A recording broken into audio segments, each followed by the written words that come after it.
Olá, seja muito bem-vindo. Sou Caio Veríssimo e a partir de agora você acompanha comigo o que é notícia no Brasil e no mundo. O preço da passagem de ônibus na cidade de São Paulo deve aumentar. O anúncio foi feito pelo prefeito Ricardo Nunes. Vamos conferir. O prefeito de São Paulo, Ricardo Nunes, sinalizou em declaração à imprensa que a passagem de ônibus na cidade vai aumentar no próximo ano. Atualmente, a tarifa é de R$ 4,40 e não é ajustada desde a gestão do ex-prefeito Bruno Covas, em 2020. Nessa época, a inflação foi de 32,77%, segundo o IBGE. E a equipe de Nunes estuda como reajustar a nova tarifa, sem que o valor ultrapasse a inflação acumulada nestes últimos anos. Como a tarifa não subiu, a Prefeitura decidiu compensar a diferença entre o custo do serviço e o valor da passagem com os subsídios pagos às empresas de ônibus. Por isso, a tarifa precisa ser reajustada para acompanhar os gastos, já que o dinheiro deixa de ser usado em outras áreas da cidade. A expectativa é que o prefeito decida o novo valor até o final do mês. Congestionamentos no mês de dezembro crescem 9% neste ano em São Paulo. A lentidão média é a maior desde a pandemia. Os congestionamentos registrados nas ruas e avenidas da cidade de São Paulo em dezembro deste ano aumentaram 9% na comparação com o mesmo período de 2023, segundo dados da Companhia de Engenharia de Tráfego, o CET. Nos 10 primeiros dias desse mês, a média de vias congestionadas foi de 510 quilômetros, contra 469 do mês de dezembro do ano passado. A média de congestionamento dos dias úteis de dezembro é a maior desde 2019, que foi o último ano de trânsito normal da cidade antes da pandemia. Os números da CET apontam que a média de congestionamento diário da capital do estado cresceu em 52,4 quilômetros na comparação com todo o mês de novembro. A média de congestionamento por dia na capital em dezembro é de 407,2 quilômetros. Em novembro, essa média foi de 355,4 quilômetros. A CET aponta que os 10 endereços que mais registraram congestionamento no mês de dezembro são Marginal Tietê, Marginal Pinheiros, Radial Leste, Avenida Aricanduva, Avenida do Estado, Avenida 23 de Maio, Avenida Salim Farah Maluf, Avenida Rebouças, Avenida Bandeirantes e Avenida Washington Luiz. O nível do mar está subindo e preocupa os moradores do litoral paulista. Segundo estudos, as cidades de Santos e São Vicente estão entre as cidades com maior risco.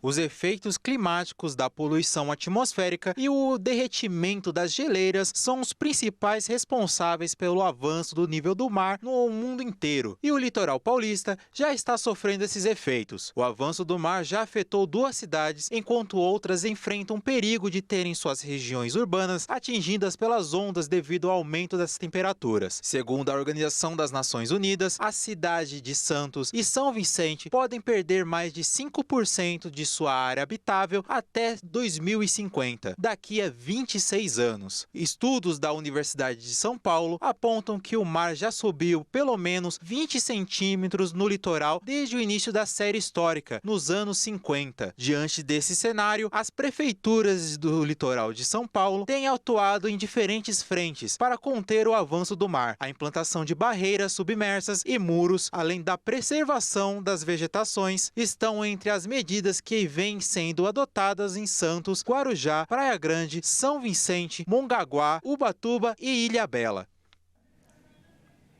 Em Copenhague, o aumento do nível do mar, das águas subterrâneas e das chuvas representa um risco crescente em meio ao aquecimento global.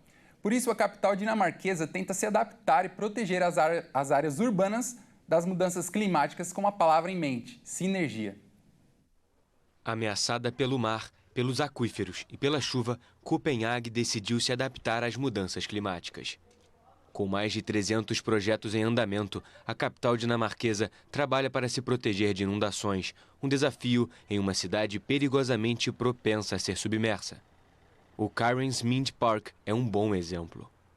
O que antes era um aterro parcialmente pantanoso foi reformado e transformado em uma área de gerenciamento de águas pluviais.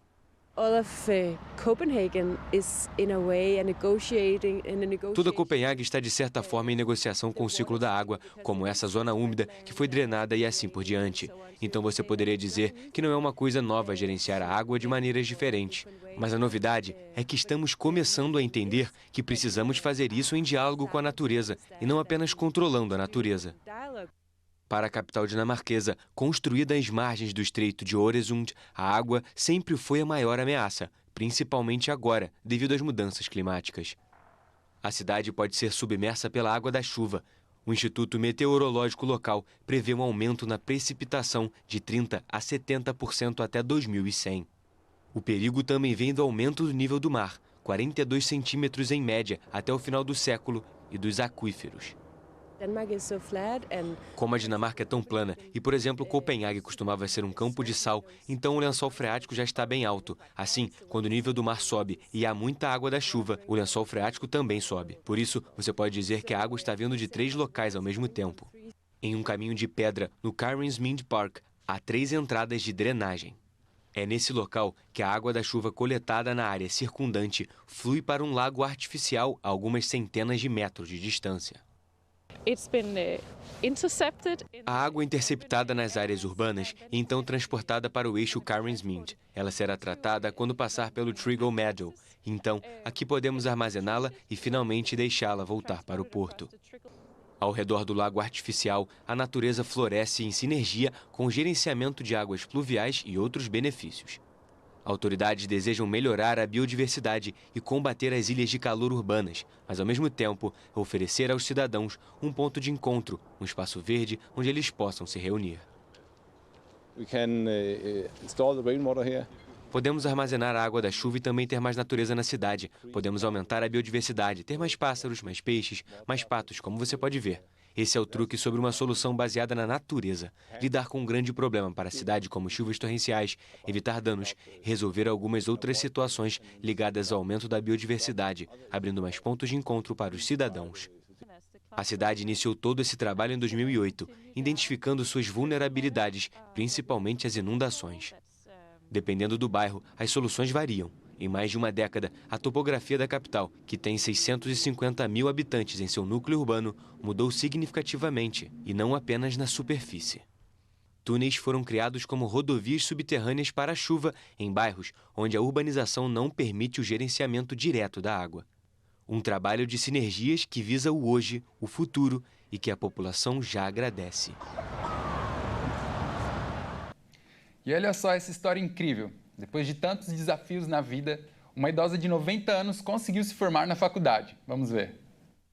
Aos 90 anos, Annette Roberge provou nunca ser tarde para realizar um sonho. Após enfrentar muitos desafios e a morte do seu marido em 1972, na Guerra do Vietnã, Annette ficou sozinha e precisou criar 5 filhos. Com a vida de mãe solo, ela não conseguiu conciliar a carreira com a maternidade e acabou largando os estudos pensando no bem-estar das crianças. Para dar o sustento aos filhos, Annette seguiu no setor de seguros, mas mesmo assim não se sentia realizada. Em 2017, decidiu que era hora de voltar à faculdade e retomou as aulas na Southern New Hampshire University, mas acabou tendo problemas de saúde e em seguida veio a pandemia do Covid-19. Ufa, quantas coisas aconteceram para que ela desistisse, mas após uma surpresa da filha, a idosa descobriu já ter créditos suficientes para conseguir o diploma. E depois de se formar, 2 semanas após o seu aniversário de 90 anos, Annette diz que não vai parar por aí. O plano agora é ir atrás do diploma de bacharel e encher de orgulho os 15 bisnetos.